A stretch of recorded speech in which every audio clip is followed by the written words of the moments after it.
Le syndrome d'apnée du sommeil est une maladie qui peut toucher pratiquement tous les organes. D'où la nécessité qui est apparue pour nous de créer un centre sur Bordeaux, qu'on appelle le pôle d'exploration des apnées du sommeil, qui réunit toutes les spécialités pratiquement concernées, à savoir bien entendu la pneumologie, mais aussi maintenant la cardiologie, l'ORL, le maxillofacial, l'endocrinologie et la pédiatrie. Le parcours de soins dans notre centre PEAS commence par une longue communication téléphonique pour bien savoir de quel type d'apnée du sommeil on aura à prendre en charge, ce qui nous permet d'organiser par la suite les différentes explorations et déjà de penser très en avant la prise en charge. À la suite de la première consultation, les patients sont pris en charge soit totalement en mode ambulatoire avec les examens du sommeil à domicile, soit en hospitalisation de nuit, et soit maintenant pour des patients qui sont difficiles, cardio-respiratoires par exemple, en hospitalisation de 2 à 3 jours, car souvent il y a une mise en place de ventilation qui peut être difficile. De nombreux patients qui présentent de l'apnée du sommeil sont en fait à un âge critique,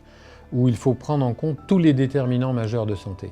Une fois qu'on a pris en charge le sommeil, qui est un déterminant majeur de santé, il faut s'intéresser aux autres. Les autres sont la correction des troubles de l'alimentation, donc on a une consultation spécifique qu'on appelle alimentation et sommeil, jamais de régime,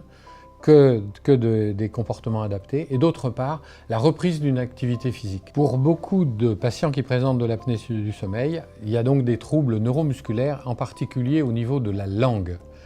Et on s'est aperçu que lorsqu'on peut mettre en place une rééducation de ces muscles-là, de cette zone particulièrement fragile dans le cadre de l'apnée du sommeil, on obtient d'excellents résultats, que les patients soient traités par ventilation en pression positive, soit pour orthèse,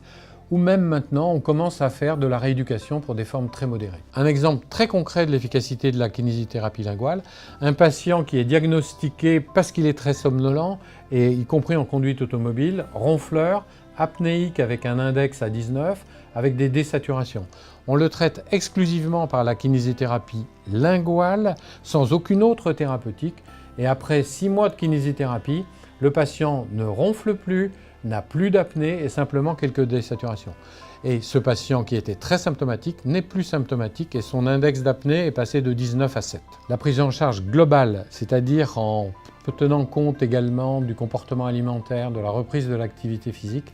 permet au patient de s'impliquer complètement dans son traitement et de façon quotidienne, nous voyons l'extrême efficacité de cette prise en charge. Nous utilisons les outils numériques et tout particulièrement les applications comme Booster Tonic.